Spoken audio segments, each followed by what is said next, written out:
G'day and welcome back to the next fun-filled episode of Scotty Does the Murray, and today we're going to go through a bit of a gear guide, highlight most of the stuff that I need to carry to do a crazy scheme adventure like this.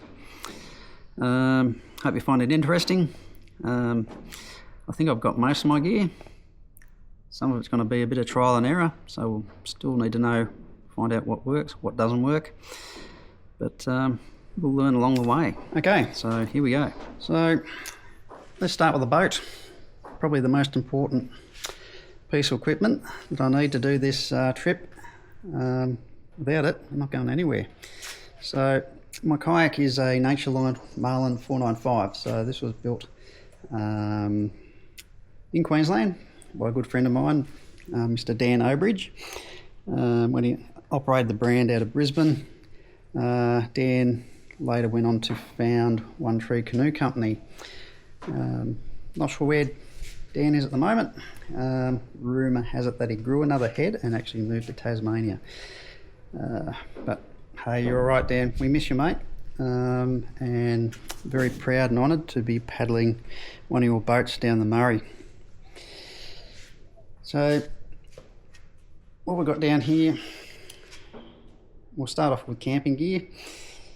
So the basics, it's all pretty small, lightweight, and it fits most of it into the boat. Well, it all fits. If it doesn't, I'm going to be in trouble. Tent fly, sleeping bag, mattress, chair, most of the basics which will keep me out of the weather when I need to. So that the yellow deck bag, which goes on top of the back deck there, which can carry a lot of stuff as well. Then we get into our cooking and food preparation gear. So I've got my MSR boiler, my Trangia, very important, a water filter. That one's actually rechargeable, so it will actually pump out a fair bit of water that I need to use and sustain me over this trip. Also, water purification tablets. I'll try and get that out without stuttering. Yeah, the filter will get the lumpy bits out, but it won't get the really nasty things out. And the last thing you want to get on a trip like this, when you're so remote, is gastro and be sitting on the bank struggling. Food, so a few lightweight dehydes there. That'll start me off. Whether I can source those sorts of meals on the way and some of the more remote towns that I visit is another matter. So it'll be pretty much what I can find in the supermarkets and my imagination, which with my culinary skills is going to be a challenge. But we'll see how we go. Ditching gear, so I've got a small lightweight shovel there which I can use for digging holes, especially when nature calls in the remote. Also doubles as a hammer, so I can knock in tent pegs and things like that. Small bush saw, headlight for night time. Multitude of dry bags. You really need to keep your gear dry, especially sleeping and clothes. Nothing worse than spending a day on the water in wet clothes and then you've got nothing to change into at your night lock. The trolley. So this trolley will play a very important part in this trip.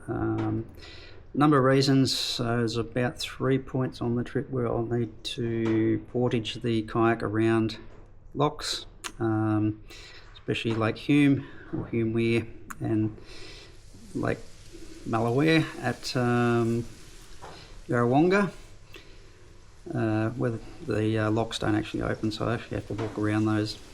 So being able to throw the boat up on one of those is going to be great help. Also, if I need to portage up to a camping ground that's not near the river as well, that's going to come in very handy. Okay, clothing. So clothing is probably another important area there. So basically I've got two lots of clothing there. One is stuff that I'll use on the paddle, and other stuff which I'll use in town. So we'll spend some time in some of the towns, especially on my rest day. So I'll need to have a spare set of clothes because I'm going to be doing some laundry, especially on my rest days. Moving along, a good raincoat. Definitely need a new good raincoat. Don't know what the weather's going to be like and you can't predict it. And you need to keep dry, or as dry as possible. So here I have two spray skirts. The one on the left is basically a transit skirt or a hatch lid, which goes over the top of the cockpit, mainly for transit during when it's on top of the car or at night, just to keep it covered, to keep the rain out and any other creepy crawlies that want to hide in there overnight, and I don't want to get a surprise in the morning. The other spray skirt is actually for paddling when it rains or gets pretty cold. You find it keeps a lot of water out of the cockpit when you're underway, plus it does keep you quite warm as well. Two other essential items that you'll need: first aid kits. So one basic first aid kit which just has all the basics that I'll need if I need to tend to myself, and the other one if you're doing any sort of remote travel in Australia is a snake bite kit. And for those who don't know, we have some of the deadliest snakes on the planet in Australia. You really don't want to get caught out without that one. Another couple of deck bags. That one holds a Camelback. I can also carry my pump, which I'll talk to in a minute, and a Camelback as well. So my pump, so that's just basically a bilge pump. If I do get inundated in the cockpit, I can pump out the water pretty quickly. Other options, some people put in electric bilge pumps, but on this sort of trip, yeah, it's something else it's another battery I've got to keep charged. So let's just do it by hand for now. Water carriage is going to be another critical part of this trip. So it's probably not all the water I'm going to carry, but that's just an example of some of the ways that I'm going to carry that on this trip. Paddles. I do say paddles because one is my main paddle. That's just my standard Natureline one, which I'm about to retire. I have ordered a new fully carbon shafted paddle with carbon blades. Yeah, if I'm going to do a trip like this, I need a really good paddle. So hopefully it'll be here in the next couple of days. My other paddle is my spare paddle, because on this sort of trip I really don't want to get stuck up shit creek without a paddle, literally. So that'll just strap down onto the deck, and if the worst thing comes to worst, my main paddle, I have a spare, which will get me out of trouble. And last but not least, we'll finish off with some tech. As you can see from my atrocious amateurish video editing skills, I'm going to try and entertain you by publishing as much of this trip as I can. So I've got a fair bit of tech there in my drone, my Insta360 camera, which I'm talking to you through right now. So the drone is a DJI Flip, which is a pretty simple, small drone to use. Spare batteries. The remote, I probably won't use that a lot, other than, especially from the boat, which I can control the drone from my phone quite easily. Power banks, so keeping all this tech charged is going to be another challenge. So the Bluety Elite 10, which is a 200 watt inverter power bank, so that will charge most of the tech I've got. Hopefully I should get about 3 days out of it. I do have a solar panel for it, so I can charge that if I need to before I get back to some sort of mains power, but that should do most of it. couple of smaller power banks as well, and data storage, so portable hard drives. I've got more those coming, plus some memory cards. Have me done for a minute. So there it is. That's a rough guide. What I need to carry on this trip.